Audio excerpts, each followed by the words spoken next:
સ્વાધ્યાય પરિવારના તમામ ભાઈ બહેનોને મારા જય યોગેશ્વર. તો આજે આ વિડીયોમાં હું તમને કહીશ કે ત્રિકાળ સંધ્યા શું છે અને આપણે ત્રિકાળ સંધ્યા શા માટે કરવી જોઈએ. માનવ બુદ્ધિશાળી પ્રાણી છે એમ આપણે બધા કહીએ છીએ, પણ તે માત્ર બુદ્ધિશાળી જ નહીં પરંતુ સાથે સાથે વિચારશીલ પણ છે. તેથી તેને વિચાર આવી શકે કે મારું જીવન કોણ ચલાવે છે, આ શરીર કઈ શક્તિથી ચાલે છે, આ શરીર કોનું. કોઈ કહેશે કે આ શરીર મારું છે તો એને પૂછીએ કે એમાંની કઈ વાત તે નિર્માણ કરી. હાડકા તે બનાવ્યા, લોહી તે નિર્માણ કર્યું, આંતરડા તે નિર્માણ કર્યા, મગજ તે ચલાવ્યું. આ શરીરમાં તારું કર્તવ્ય શું? આપણે અંતર્મુખ થઈને વિચારશું તો લાગશે કે શરીર પર આપણી પોતાની કહી શકાય એવી કોઈ સત્તા નથી. શરીર ઉપર તો બીજા કોઈની સત્તા ચાલે છે, બીજા કોઈનો હક પહોંચે છે. જેના ઘરમાં આપણે રહીએ તે ઘર માલિકને આપણે ભાડું ચૂકવવું જોઈએ, તે આપણી નૈતિક ફરજ છે. તેવી જ રીતે આ શરીર જેનું છે અને જેની પાસેથી ભાડે લીધું છે તેને આપણે ભાડું ચૂકવીએ છીએ ખરા? આ કોઈએ વિચાર્યું? આ ભાડું ચૂકવવું એટલે જ ચૈતન્ય શક્તિની અને ભગવાનની કૃપાથી આપણને માનવ શરીર મળ્યું તે ભગવાનને કૃતજ્ઞતાથી યાદ કરવા. સવારે પથારીમાંથી ઉઠીએ ત્યારે આપણને કોણ ઉઠાડે છે? કેવળ ઉઠાડતા નથી, કોણ જગાડે પણ છે. જગાડતાની સાથે સ્મૃતિ પણ આપે છે કે તમે ફલાણા ભાઈ, આ મારું ઘર, આ પત્ની, આ બાળકો, કરવાના કામો, બેંક બેલેન્સ વગેરે. ઊંઘમાંથી ઉઠ્યા પછી આ સ્મૃતિ ન થાય તો મોટો ગોટાળો થઈ જાય. લોકો આપણને ગાંડામાં ખપાવી દે. બપોરે જમું છું તો મારું પાચન તંત્ર કોણ ચલાવે છે?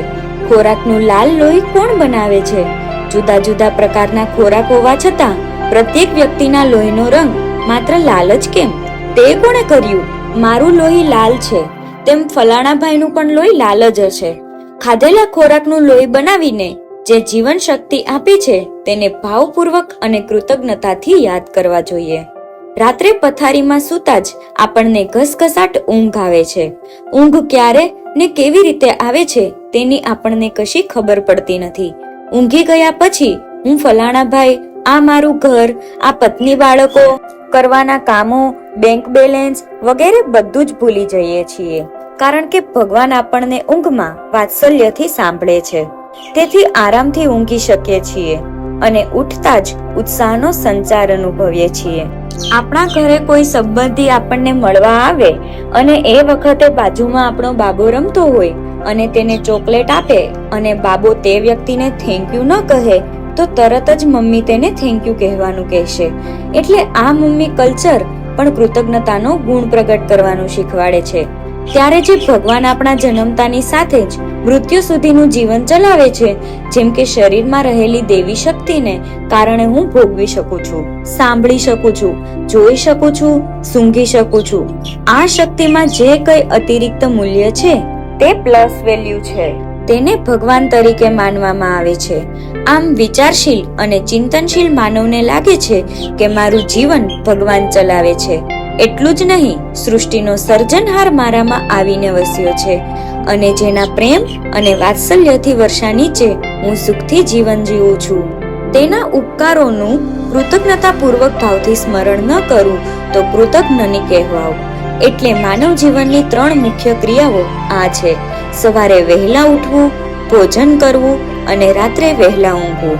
ટૂંકમાં ટૂંકા નામે આ 3 સમયે ભગવાનનું કૃતજ્ઞતાથી ભાવપૂર્વક સ્મરણ કરવું, એનું નામ છે અવાર્ચિન ત્રિકાળ સંધ્યા.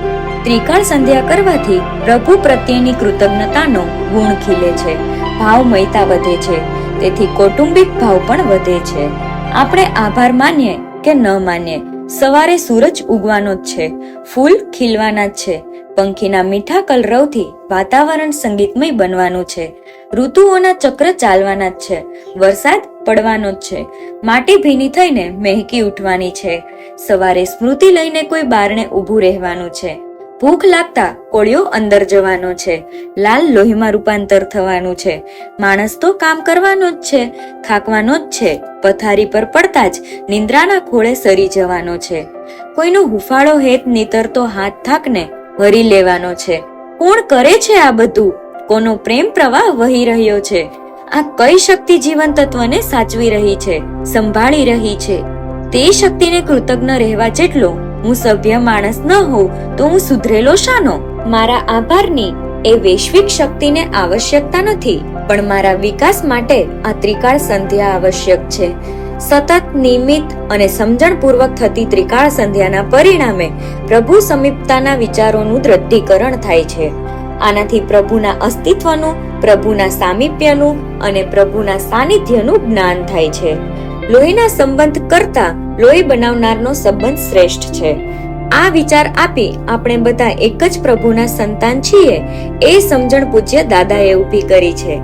ત્રિકાળ સંધ્યાનો અભિનવ પ્રયોગ કરીને તેમણે ભાષાભેદ, વર્ણભેદ, જાતિભેદ, વર્ગભેદ, વિદ્યાભેદ, સત્તાભેદ તથા ધર્મભેદ વગેરે ભેદના છેદ ઉડાડી દીધા છે.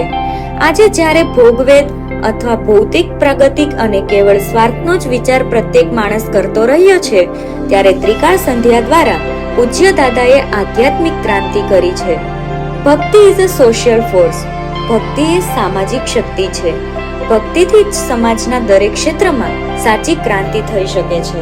અને એ પ્રયોગવીર પાંડુરંગ દાદાએ કરીને બતાવ્યું.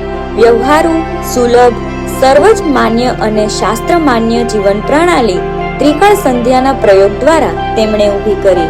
સાંસ્કૃતિક અને આધ્યાત્મિક ક્ષેત્રે ડહોળાયેલા વિચાર પ્રવાહોને ભક્તિની ભૂમિકાથી શુદ્ધ કરવાનું ભગીરથ કાર્ય પણ તેણે જ કર્યું. ત્રિકાળ સંધ્યા એ કર્મકાંડ નથી, પણ પીડ બ્રહ્માંડ છે. ત્રિકાળ સંધ્યા એક એવી અણુશક્તિ છે જેના વિસ્ફોટથી ઝળહળતા તેજસ્વી માનવ સમાજમાં પ્રગટે. પાંડુરંગ શાસ્ત્રી આઠવલ્લેજી નામની પ્રયોગશાળામાં ત્રિકાળ સંધ્યા નામની અણુશક્તિ તૈયાર કરવામાં આવી અને માનવીઓની ભીતરમાં ગોઠવાઈ ગઈ. વિસ્ફોટ થઈ રહ્યો છે. ધર ધર, ધીરે ધીરે, કાન ફાડી નાખે એવો અવાજ નહીં સંભળાય. અહીં તો હૈયું ફાડીને અંજવાળું રેલાશે. આંખો સામેથી એક તેજ રેખા આકાશી માર્ગે પસાર થઈ રહી છે. ક્યાં વિકલ્પ ઉપાડશો? અંજવાળું આંખમાં ભરી લેવાનો કે આંખ બંધ કરીને પોતાના જ અંધકારમાં ફરી ઉતરી જવાનો? ના ના ના, જો આમ આંખ બંધ કરીને પોતાના જ અંધકારમાં માણસ ફરી ઉતરી જાય તો તેનામાં અસુરી શક્તિનો પ્રવેશ થાય છે અને એ અસુરી શક્તિ માણસને બરબાદ કરી નાખે છે. તો આપણે અંજવાળું આંખમાં ભરવું જોઈએ અને જે આપણું જીવન ચલાવે છે તેને આપણે યાદ કરવા જોઈએ. અને એમને યાદ કરવા માટે આપણે ત્રિકાળ સંધ્યાનું સ્મરણ કરવું જોઈએ. ત્રિકાળ સંધ્યામાં સંધ્યા એટલે સાંજ અથવા સંધિકાળ. સવારે ઉઠતી વખતે સુષુપ્તિમાંથી જાગૃતિ અને જમતી વખતે અતૃપ્તિમાંથી તૃપ્તિ અને ઊંઘતી વખતે જાગૃતિમાંથી સુષુપ્તિનો સંધિકાળ હોય. અને આ જ ત્રિકાળ સંધિકાળમાં જીવન સાચવનાર પ્રભુને યાદ કરવા એ જ સાચી સંધ્યા. તો બધાએ હંમેશા ત્રિકાળ સંધ્યા દ્વારા ભગવાનનું સ્મરણ કરવું જોઈએ કે જે આપણું શરીર ચલાવે છે. જય યોગેશ્વર, જય શ્રી કૃષ્ણ.